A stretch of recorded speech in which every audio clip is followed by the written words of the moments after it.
الحمد لله نحمده ونستعينه من يهده الله فلا مضل له ومن يضلل فلا هادي له وأشهد أن لا إله إلا الله وحده لا شريك له وأشهد أن محمدا عبده ورسوله أما بعد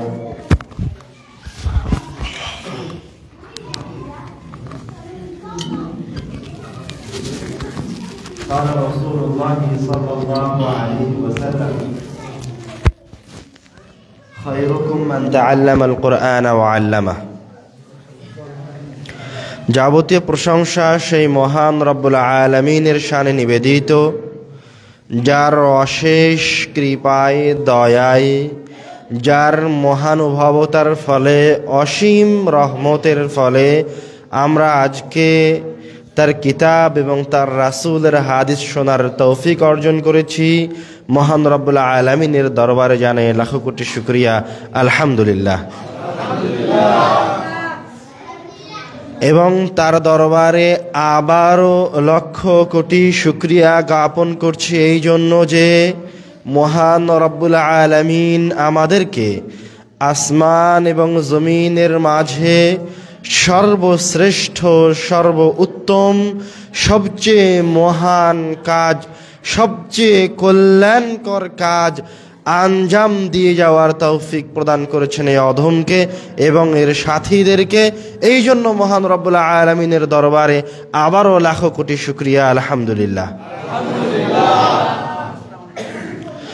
অতঃপর দরুদ ও সালাম হোক প্রিয় হাবিব আহমদে মুস্তাফা, মোহাম্মদে মুস্তাফা রহমতুল্লিল আলামিনের প্রতি, যার ওপর একবার দরুদ পাঠ করলে দরুদ পাঠকারীর 10টি গুনাহকে মহান রব্বুল আলামিন মাফ করে দেন, তার ওপর 10 বার রহমত বর্ষণ করেন এবং তার মর্যাদাকে 10 স্তর সমুন্নত করে দেন।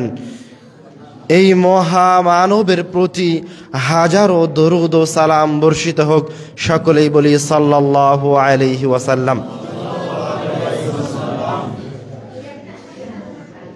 আজকে বাদ জোহর থেকে এখন পর্যন্ত আপনাদের মসজিদ সহ আশা করছি যে প্রায় 20টি মক্তব উদ্বোধন সম্ভব হবে ইনশাআল্লাহ, ফালিল্লাহিল হামদ।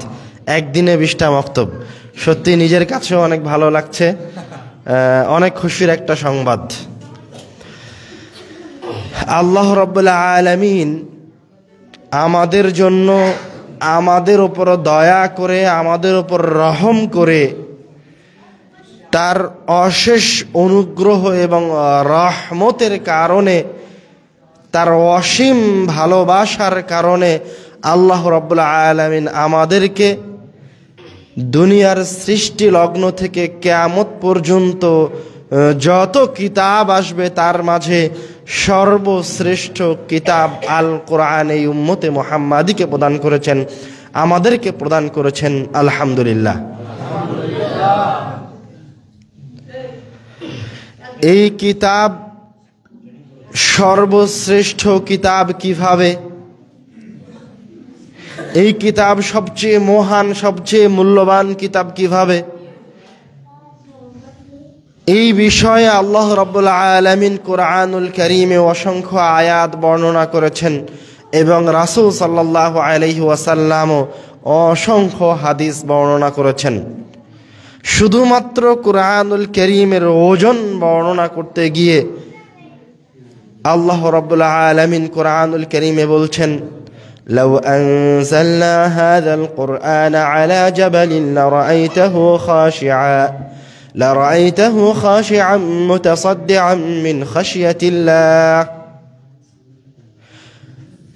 যদি এই কিতাবকে, কোরআনকে কোনো পাহাড়ের উপর অবতীর্ণ করা হতো তাহলে সেই পাহাড় মহান রব্বুল আলামিনের ভয়ে ভীত সন্ত্রস্ত হয়ে এই কোরআনুল কারীমের মাঝে যে ইলম, লুক্কায়িত রয়েছে, যে হিকমা লুক্কায়িত রয়েছে, এগুলো জানতে পেরে মহান রব্বুল আলামিনের ভয়ে দীর্ণ বিদীর্ণ ফেটে চৌচির হয়ে যেত।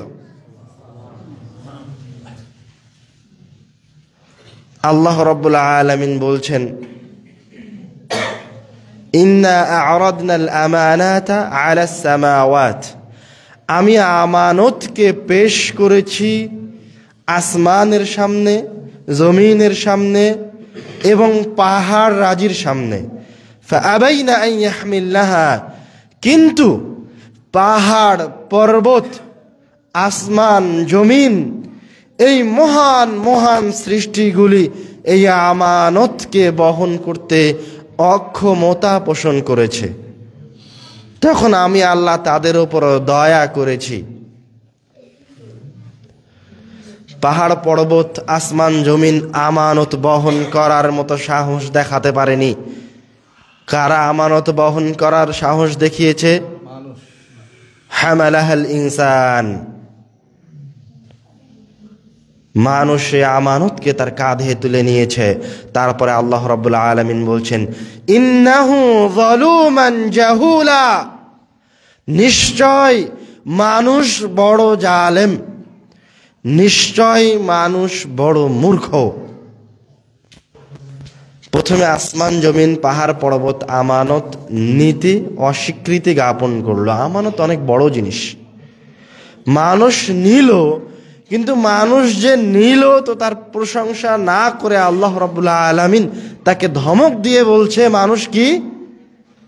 যালুমান, মানুষ হচ্ছে জালেম, মানুষ হচ্ছে বড় অত্যাচারী। তারপরে আল্লাহ রাব্বুল আলামিন বলছেন মানুষ হচ্ছে জাহুলা, মানুষ হচ্ছে বড় অজ্ঞ মূর্খ। আল্লাহ রাব্বুল আলামিন মানুষের উপর আমানত পেশ করেছেন, আসমান জমিন পাহাড় পর্বতের উপর আমানত পেশ করেছেন, কিন্তু পাহাড় পর্বত আসমান জমিন আমানত নেয়নি কেন? তাদের মাঝে এই সক্ষমতাই নাই যে তারা এই আমানতকে বহন করবে। আর মানুষ এই আমানত বহন করার জন্য এগিয়ে এসেছে কেন? মানুষ ছোট হলেও এই মহান দায়িত্ব বহন করার মতো ক্ষমতা, ক্যাপাসিটি আল্লাহ রাব্বুল আলামিন মানুষের মাঝে দিয়ে রেখেছেন। তো ওই ক্যাপাসিটি, ওই সক্ষমতাটা আসলে কি? কিসের মাধ্যমে মানুষ আমানতকে বহন করতে পারবে? আমানত জিনিসটা কি? আমানত জিনিসটা কি কেউ জানি? আমরা তো মনে করি আমানত মনে হয় ওর কাছে 50 টাকা দেওয়া হয়েছে, তো ওই 50 টাকা হেফাজত করবে, মেরে খাবে না, এটা মনে হয় আমানত। এটা কিন্তু আমানতের একটা অর্থ, আমানত নয়। আমানত অনেক ব্যাপক অর্থ সম্পূর্ণ একটি শব্দ। তো এই আমানত যে আমি আপনি কাঁধে তুলে নিলাম, তো এই আমানতকে বহন করার জন্য কি লাগবে, কি প্রয়োজন, তাও আল্লাহ রাব্বুল আলামিন এই আয়াতের শেষেই বলে দিচ্ছেন। আল্লাহ রাব্বুল আলামিন বলছেন যে আমানত বহন করতে পারবে না দুই শ্রেণীর মানুষ, আমানতের খেয়ানত করবে দুই শ্রেণীর মানুষ। তার এক শ্রেণীকে যালুমান, যারা অত্যাচারী, যারা জালেম, যারা নিজের ওপর জুলুম করে, যারা স্ত্রীর ওপর জুলুম করে, যেই শাসক তার সম্প্রদায়ের ওপর জুলুম করে, তারা কি আমানত বহন করতে পারবে না, তারা খায়েন। আর এক শ্রেণীর মানুষ আমানত বহন করতে পারবে না, তারা হচ্ছে জাহেল, মূর্খ, যাদের কাছে ইলম নেই, জ্ঞান নেই। তাহলে দুই শ্রেণীর ব্যক্তি খায়েন, আমানত বহন করতে পারবে না। সেই দুই শ্রেণীর প্রথম শ্রেণী হচ্ছে যারা জালেম। তারা কারা? জালেম, অত্যাচারী। আর দ্বিতীয় শ্রেণী যারা আমানত বহন করতে পারবে না, তারা কারা? যারা মূর্খ, জাহেল। তো এখন আমানত বহন করার জন্য এই দুইটি গুণের বিপরীতে যে দুইটি গুণ থাকা লাগবে, সেই দুইটি গুণ কি? জুলুমের বিপরীতে কি থাকা লাগবে? ন্যায় পরায়ণতা থাকা লাগবে, তাহলে আমানত বহন করা যাবে। আমরা কি বললাম? আমানতের খেয়ানতকারী কে? জালেম, তাই না? তাহলে আমানত রক্ষা করার জন্য জালেমের বিপরীতে কি হতে হবে? ন্যায় পরায়ণ হতে হবে। আর মূর্খতার বিপরীতে কি হতে হবে? জ্ঞানী হতে হবে। কোনো ব্যক্তি যদি তার জীবনে ন্যায়পরায়ণ হতে পারে, কোনো শাসক যদি তার জীবনে ন্যায়পরায়ণ হতে পারে, কোনো ব্যক্তি যদি প্রয়োজনীয় ইলম অর্জন করতে পারে, কোনো শাসক যদি শাসন করার জন্য যে ইলম প্রয়োজন হয় সেটা অর্জন করতে পারে, তাহলে এই দুইটি জিনিসের মাধ্যমে কি বহন করা সম্ভব হবে? আমানত বহন করা সম্ভব হবে। যে আমানত আমি আপনি স্ব ইচ্ছায় আমাদের কাঁধে তুলে নিয়েছি। কেউ যদি মনে করে আমি আমানতের খেয়ানত করব না, তাহলে তাকে কি করতে হবে? কেউ যদি মনে করে আমি আমানতকে হেফাজত করতে চাই, তাহলে যে দুই মাধ্যমে আমানতের হেফাজত করতে হবে, সেই দুইটি মাধ্যমের প্রথম মাধ্যম কি? ন্যায়পরায়ণ হতে হবে, জুলুম করা যাবে না। দ্বিতীয় মাধ্যম কি? জ্ঞানী হতে হবে, মূর্খ হওয়া যাবে না। আল্লাহ রাব্বুল আলামিন যুগে যুগে এই ন্যায়পরায়ণতার মাপকাঠি নির্ধারণের জন্য, যুগে যুগে মানুষকে শিক্ষিত রাখার জন্য প্রত্যেক শতাব্দীতে প্রত্যেকটা কওমের কাছে আল্লাহ রাব্বুল আলামিন নবী রাসূলগণকে প্রেরণ করেছেন। কিসের জন্য? এ আমানতের শিক্ষা যেন তারা ধরে রাখে, মানুষকে যেন তারা আমানত ন্যায়পরায়ণতা শিক্ষা দেয় এবং মানুষকে যেন ইসলাম শিক্ষা দেয়। এই জন্য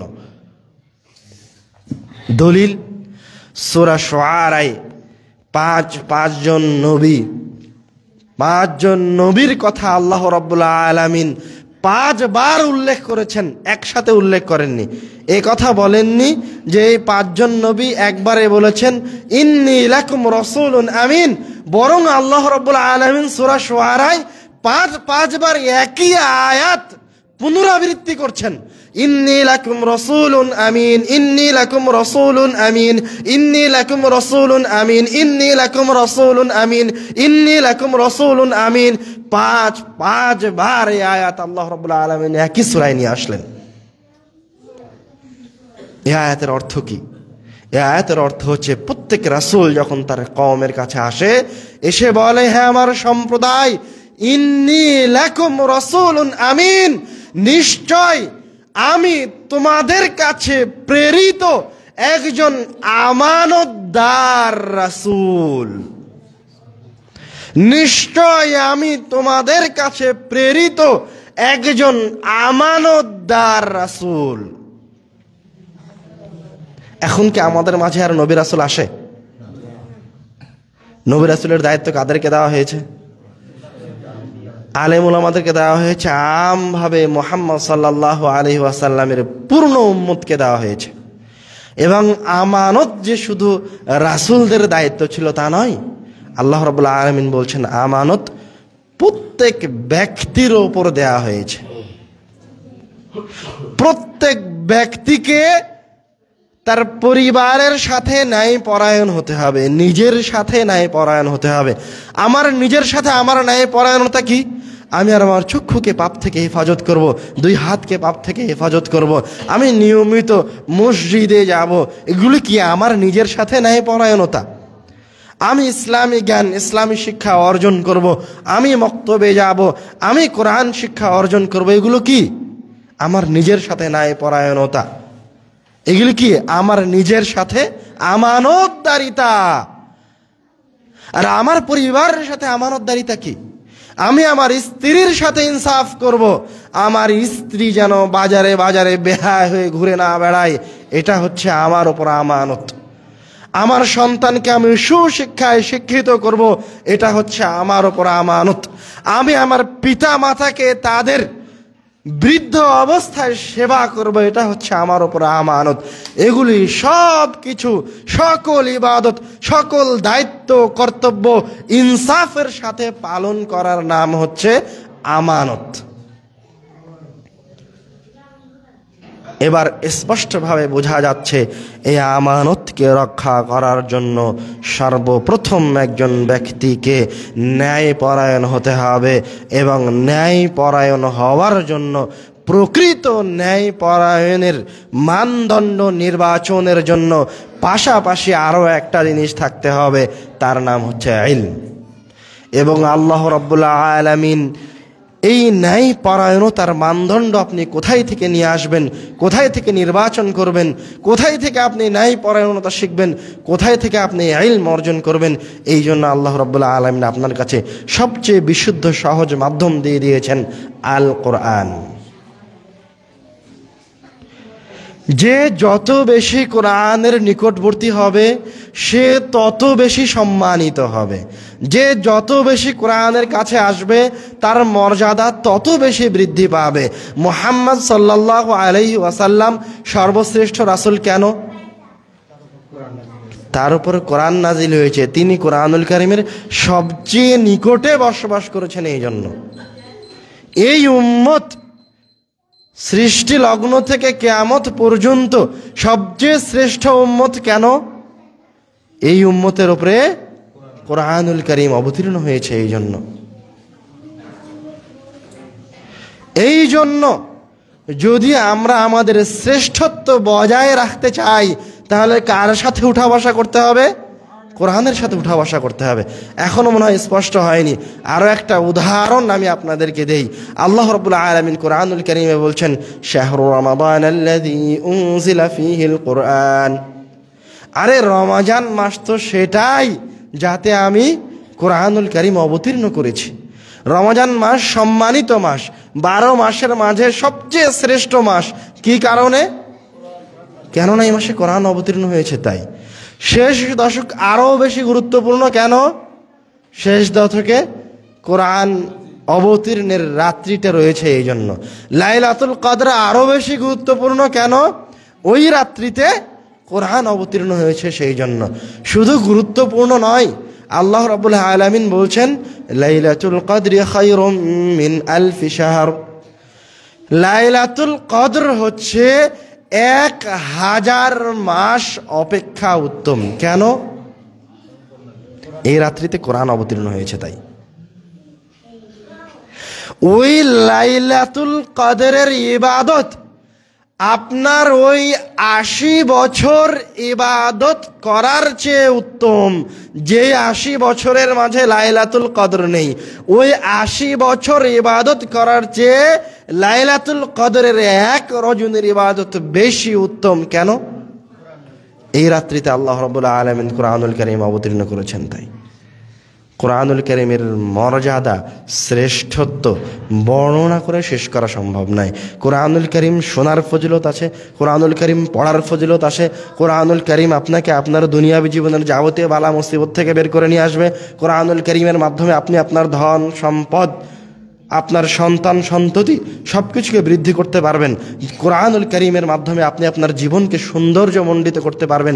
শুধু তাই নয়, কোরআনুল কারীমের একটা সূরা তেলাওয়াত করার মাধ্যমে আপনি আপনার কবরের আযাবকে মাফ করে নিতে পারবেন। শুধু তাই নয়, কোরআনুল কারীম তেলাওয়াত করার মাধ্যমে কিয়ামতের দিনের ভয়াবহ সময় কোরআনুল কারীম আপনাকে আশ্রয় প্রদান করবে। শুধু তাই নয়, কোরআনুল কারীম তেলাওয়াত করার কারণে যখন আপনার পাপের পাল্লা ভারী হয়ে যাবে তখনও কোরআনুল কারীম আপনার পক্ষে কিয়ামতের দিন আপনার পক্ষে দাঁড়িয়ে আপনাকে জান্নাতে নিয়ে যাবে। শুধু তাই নয়, কোরআনুল কারীম আপনি জান্নাতে ঢুকে যাওয়ার পরেও আপনার আমলনামার উপর ভিত্তি করে আপনাকে জান্নাতের যেই স্তর প্রদান করা হয়েছে, কোরআনুল কারীম আপনাকে জান্নাতের ওই স্তর থেকে আরও উপরে উঠতে সহযোগিতা করবে। তার নাম কোরআন মাজিদ। সুবহানাল্লাহ। এই যে যতগুলি পয়েন্ট আমি বললাম, প্রত্যেকটা পয়েন্টের পিছনে, প্রত্যেকটা কাজের পিছনে কোরআনুল কারীমের নির্দিষ্ট সূরা আছে। যে সূরা পড়লে আল্লাহ রাব্বুল আলামিন বিপদ থেকে বাঁচান, যে সূরা পড়লে আল্লাহ রাব্বুল আলামিন বরকত দেন, যে সূরা পড়লে আল্লাহ রাব্বুল আলামিন কবরের আযাব থেকে বাঁচান, যে সূরা পড়লে আল্লাহ রাব্বুল আলামিন কিয়ামতের দিন আপনার জন্য কোরআনুল কারীম সাক্ষী হয়ে দাঁড়াবে। কোরআনুল কারীমের শ্রেষ্ঠ যদি আরও স্পষ্ট করতে চাই তাহলে আমি বলবো যে আমাদের প্রিয় নবী, সর্বশ্রেষ্ঠ নবী, সকল নবীগণের সরদার মুহাম্মদ সাল্লাল্লাহু আলাইহি ওয়াসাল্লামের চেয়েও কোরআনুল কারীম লক্ষ কোটি গুণ বেশি শক্তিশালী। কেন? তার একটা উদাহরণ দেখেন। কিয়ামতের দিন কেউ কোনো নবী শাফাত করতে যাওয়ার সাহস করবে না, মুহাম্মদ সাল্লাল্লাহু আলাইহি ওয়াসাল্লাম সাহস করবেন।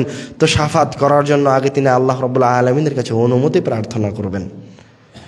অনুমতি প্রদান করা হলে তিনি আল্লাহ রাব্বুল আলামিনের কাছে গিয়ে তার সামনে সিজদায় লুটিয়ে পড়বেন, তবুও শাফাত করতে পারবেন না। আগে সিজদায় লুটিয়ে পড়ে মহান রাব্বুল আলামিনের প্রশংসা করবেন, তার গুণকীর্তন করবেন, তারপরে এক পর্যায়ে গিয়ে আল্লাহ রাব্বুল আলামিন তাকে শাফাত করার অনুমতি দিবেন। কিন্তু কোরআনুল কারিমে আসেন, কোরআনুল কারিমও শাফাত করতে আসবে, রাসূলও শাফাত করতে যাবে, কিন্তু দুইজনের মাঝে পার্থক্য দেখেন। রাসূল সাল্লাল্লাহু আলাইহি ওয়াসাল্লাম বলছেন, ফাইন্নাহুমা তাতিয়ানি ইয়াউমাল কিয়ামাতি কাআন্নাহুমা গামামাতানি আও গায়ায়াতানি আও কাআন্নাহুমা ফিরকানি মিন তায়রিন সাওয়াফ। কিয়ামতের দিনে যারা দুনিয়াবী জীবনে সূরা বাকারা আলে ইমরান তেলাওয়াত করেছে তাদের জন্য সূরা বাকারা আল ইমরান আকৃতি ধারণ করে কিয়ামতের মাঠে উপস্থিত হবে। উপস্থিত হওয়ার পর কি করবে? যখন আপনার দাড়ি পাল্লা ভারী হয়ে গেছে, আপনার পাপের দাড়ি পাল্লা ভারী হয়ে গেছে, আপনাকে জাহান্নামে নিয়ে যাওয়া হবে। তো আপনি দুনিয়াবী জীবনে সূরা বাকারা আলে ইমরান তেলাওয়াত করতেন, তো রাসূল সাল্লাল্লাহু আলাইহি ওয়াসাল্লাম বলছেন, তুহাজ্জানি আন আসহাবিহিমা, যখন আপনি বিপদে পড়ে গেছেন কিন্তু আপনি দুনিয়াবী জীবনে সূরা বাকারা আলে ইমরান তেলাওয়াত করেছেন, ওই সময় সূরা বাকারা আলে ইমরান একদম সশরীরে মহান রব্বুল আলামিনের সামনে এসে দাঁড়িয়ে গিয়ে সরাসরি তুহাজ্জানি আন আসহাবিহিমা, আপনার পক্ষ নিয়ে আল্লাহ রাব্বুল আলামিনের সাথে ঝগড়ায় লিপ্ত হয়ে যাবে, বাদানুবাদে লিপ্ত হয়ে যাবে। আল্লাহ রাব্বুল আলামিনকে বলবে, হে আল্লাহ, এই ব্যক্তি দুনিয়াবী জীবনে আমাকে তেলাওয়াত করেছে, তুমি তাকে জাহান্নামে দিতে পারো না? মুহাম্মদ সাল্লাল্লাহু আলাইহি সাল্লাম শাফাত করার জন্য কত অনুনয় বিনয়ের প্রয়োজন হচ্ছে। আর যখন কোরআন শাফাত করতে আসছে, অনুনয় বিনয় তো বহু দূরের কথা, এসে আল্লাহ রাব্বুল আলামিনের সাথে ঝগড়া শুরু করে দিয়েছে। ঝগড়া করে আপনাকে জান্নাতে নিয়ে চলে যাবে, তার নাম কোরআন। কোরআনুল কারীমের এত শক্তি কেন? আমরা তো কোনোদিন অনুভব করার চেষ্টা করিনি। কোরআনুল কারীমকে আমরা কিছু আয়াতের সমষ্টি মনে করেছি। কোরআনুল কারীমকে আমরা মনে করেছি এটা মনে হয় শুধু 5 ওয়াক্ত সালাতে তেলাওয়াত করতে হয়, কিন্তু তা নয়। এই কোরআনুল কারীম হচ্ছে সরাসরি, এই কোরআনুল কারীমের এত ক্ষমতা, এত মর্যাদা, এই জন্য যে এই কোরআনুল কারীম কোনো সৃষ্টি নয়, এই কোরআনুল কারীম হচ্ছে সরাসরি মহান রব্বুল আলামিনের একটা অংশ। মহান রব্বুল আলামিনের কথা, তার মুখ নিঃসৃত বাণী। আমার আপনার জীবনে সর্বশ্রেষ্ঠ নিয়ামত এটাই, সবচেয়ে বড় নিয়ামত এটাই যে আমি আপনি মহান রব্বুল আলামিনের কথাগুলিকে তেলাওয়াত করতে পারি। এর চেয়ে কি বড় কোনো নিয়ামত আছে? এর চেয়ে কি শ্রেষ্ঠ কোনো নিয়ামত আছে? কোরআনুল কারীম দিয়ে জান্নাতে যাওয়া যত সহজ, অন্য কোনো কিছু দিয়ে জান্নাতে যাওয়া এত সহজ নয়। কোরআনুল কারীম দিয়ে জাহান্নামের আযাব থেকে পরিত্রাণ পাওয়া, বিপদ থেকে বাঁচা যত সহজ, অন্য কোনো কিছু দিয়ে বিপদ থেকে বাঁচা এত সহজ নয়। আন উমামাহ আল-বাহিলি রাদিয়াল্লাহু তাআলা আনহু قال قال رسول الله صلى الله عليه وسلم, উমামা বাহিলি রাদিয়াল্লাহু তাআলা আনহু থেকে বর্ণিত, তিনি বলেন রাসূল সাল্লাল্লাহু আলাইহি ওয়াসাল্লাম বলছেন, মান ক্বারা আয়াতাল কুরসি দুবরা কুল্লি সালাতিন মাকতুবা, যেই ব্যক্তি 5 ওয়াক্ত ফরজ সালাতের পরে আল্লাহু লা ইলাহা ইল্লা হুয়াল হাইয়ুল কাইয়্যুম এই আয়াতটি তেলাওয়াত করবে, আয়াতুল কুরসি তেলাওয়াত করবে, লাম ইয়ামনাহু মিন দুখুলিল জান্নাতি ইল্লাল মাউত, ওই ব্যক্তি মারা গেলেই জান্নাতে চলে যাবে। রাসূল সাল্লাল্লাহু আলাইহি ওয়াসাল্লাম বলেন, লাম ইয়ামনাহু মিন দুখুলিল জান্নাহ, যেই ব্যক্তিটা, এই ব্যক্তিটা 5 ওয়াক্ত সালাতের পরে আয়াতুল কুরসি তেলাওয়াত করত, ও এখনো জান্নাতে ঢুকেনি। কেন? মারা যায়নি তাই। ওর জান্নাতের মাঝে আর ওর মাঝে প্রতিবন্ধকতা কি? তার মৃত্যু। মারা গেলেই জান্নাতে চলে যাবে। তার নাম আয়াতুল কুরসি, তার নাম আল্লাহু লা ইলাহা ইল্লা হুয়াল হাইয়ুল কাইয়্যুম, এই একটা আয়াত। কোরআনুল কারীমের ফজিলতে অসংখ্য বর্ণনা এসেছে, ফজিলতের অসংখ্য বর্ণনা এসেছে। আমরা ছোট ছোট কয়েকটা কথা বলে সামনের দিকে এগিয়ে যাব। একজন সাহাবী, একজন ব্যক্তি রাসূল সাল্লাল্লাহু আলাইহি ওয়াসাল্লামকে এসে জিজ্ঞাসা করছে, ইয়া রাসূলুল্লাহ ইন্নী উহিব্বু হাযিহি সূরা কুল হুয়াল্লাহু আহাদ। হে আল্লাহর রাসূল, আমি কুল হুয়াল্লাহু আহাদ এই সূরাটি পড়তে, তেলাওয়াত করতে ভালোবাসি। তখন রাসূল সাল্লাল্লাহু আলাইহি ওয়াসাল্লাম বলছেন, ইন্না হুব্বাকা ইয়্যাহা আদখালাকাল জান্নাহ।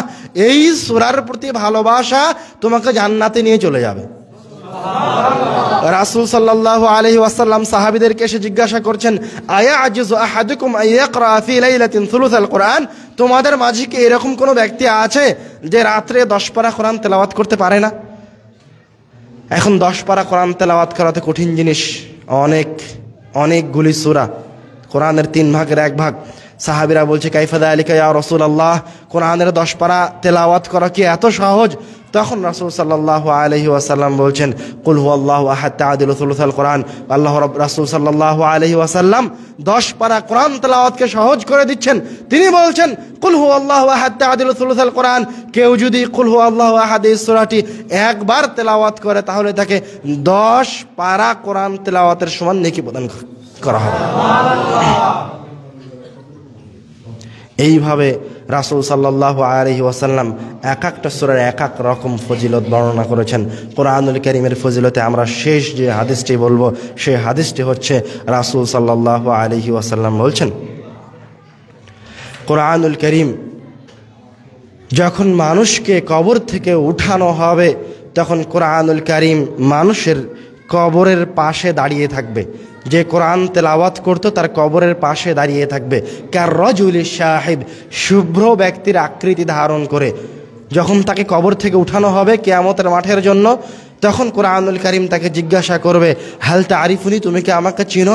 তখন ওই কোরআন তেলাওয়াতকারী বলবে, মা আরিফুক, আমি তো তোমাকে চিনি না। কেননা কোরআন তো ওই সময় একটা আকৃতি, মানুষের আকৃতি ধারণ করে এসেছে, কোরআন তেলাওয়াতকারী চিনতে পারবে না। তখন কোরআন তেলাওয়াতকারী বলবে, মা আরিফুক, আমি তোমাকে চিনি না। তখন কোরআনুল কারীম বলবে, ইন্নী সাহিবুকাল কোরআন আল্লাযী আযমাতুকা ফিল হাওয়াজির ওয়া আসহারতু লাইলাক।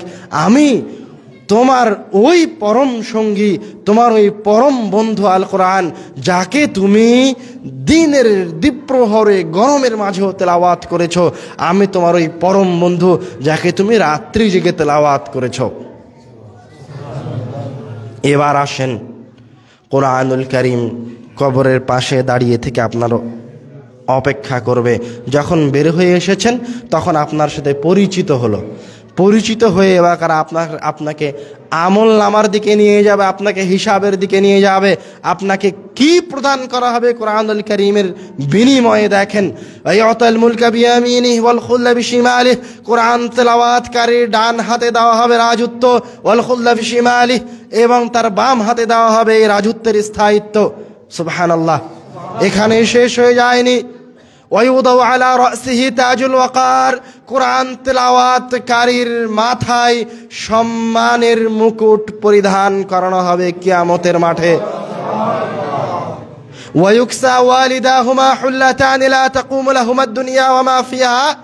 এখানে শেষ হয়ে যায়নি। এবার কোরআন তেলাওয়াতকারীর পিতামাতাকে ধরে নিয়ে আসা হবে। ধরে নিয়ে এসে এমন মূল্যবান 2টি পোশাক পরিধান করানো হবে যার মূল্য হবে আসমান জমিনের চেয়ে বেশি। পিতামাতা আশ্চর্য হয়ে বলবে, বিমা কুসিনা হাদা, আমাদেরকে কেন এত সম্মান করা হচ্ছে? কেন আমাদেরকে এত মূল্যবান জামা পরিধান করানো হচ্ছে? তখন প্রতি উত্তরে বলা হবে, বিআখযি ওয়ালাদিকুমাল কোরআন, কেননা দুনিয়াবি জীবনে তোমাদের সন্তানেরা কোরআনুল কারীম তেলাওয়াত করত। সুবহানাল্লাহ। কোরআনুল কারীমের মর্যাদা এত বেশি, যদি ঘন্টার পর ঘন্টা বলতে থাকা হয় তো শেষ হবে না। আমরা কোরআনুল কারীমের এই মর্যাদার কথা বলে যেই কথায় আসতে চাচ্ছি সেটা হচ্ছে, আমি যে মুসলমান, মুহাম্মদ সাল্লাল্লাহু আলাইহি ওয়াসাল্লাম যে আমার রাসূল, তার পরিচয় কি, তার প্রমাণ কি? তার প্রমাণ হচ্ছে কোরআন মাজিদ। মুহাম্মদ সাল্লাল্লাহু আলাইহি ওয়াসাল্লাম যে নবী, এখন রাখেন ভাই, এটা এখন করা লাগবে না, থাক, রেখে দেন সমস্যা, বসেন। মুহাম্মদ সাল্লাল্লাহু আলাইহি ওয়াসাল্লাম যে রাসূল এবং আপনি যে মুসলমান, তার দলিল কি? তার দলিল কি? তার দলিল হচ্ছে কোরআন। কোরআন যদি আপনার কাছ থেকে বিলীন হয়ে যায় তো আপনার কাছে কোনো কিছু থাকবে না যেটা দিয়ে আপনি এই দুনিয়াতে প্রমাণ করতে পারবেন যে মুহাম্মদ সাল্লাল্লাহু আলাইহি ওয়াসাল্লাম রাসূল। কোরআন যদি আপনার কাছ থেকে সরে যায়, কোরআন যদি বিলীন হয়ে যায়, তো আপনি কোনোদিন প্রমাণ করতে পারবেন না যে আপনি মুসলমান। রাসূল সাল্লাল্লাহু আলাইহি ওয়াসাল্লাম মক্কা থেকে যখন মদিনায় আসলেন, তখন সর্বপ্রথম যে কাজটা করলেন সেটা হচ্ছে তিনি তার থাকার জায়গা নির্বাচন করার আগেই মসজিদের জায়গা নির্বাচন করলেন, যাতে করে ওখান থেকে মানুষকে কোরআনুল কারীমের শিক্ষা প্রদান করা যায়, যাতে করে মানুষকে তাফসীর শেখানো যায়, যাতে করে মানুষকে ইসলাম শেখানো যায়। সাহাবায়ে কেরামগণ যখন যে এলাকা দখল করেছেন, যখন যে এলাকায় ইসলাম প্রচারের জন্য গেছেন, তখন গিয়েই সর্বপ্রথম যে কাজ করেছেন, ওনারা আগে মসজিদের জায়গা নির্বাচন করে সালাতের আর দিন শিক্ষার ব্যবস্থা করেছেন। মসজিদ আর মসজিদে সালাত আর দিন শিক্ষা প্রত্যেকটা মুসলমানের ঈমানি দায়িত্ব, করতেই হবে, যেখান থেকে পালানোর কোনো উপায় নাই। রাসূল সাল্লাল্লাহু আলাইহি ওয়াসাল্লাম বলছেন, আল কোরআন হুজ্জাতুন লাকা ওয়া আলাইকা, কোরআন কিয়ামতের দিন হয় তোমার পক্ষে সাক্ষী দিবে, অথবা কোরআন কিয়ামতের দিন তোমার বিপক্ষে সাক্ষী দিবে।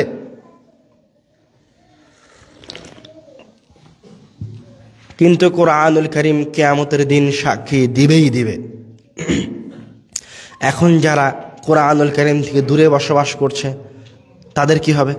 কোরআন তো সাক্ষী দিবে। এখন যদি আপনি মনে করেন যে কোরআন আপনার পক্ষে সাক্ষী দিক, তাহলে আপনাকে কোরআন তেলাওয়াত করতে হবে।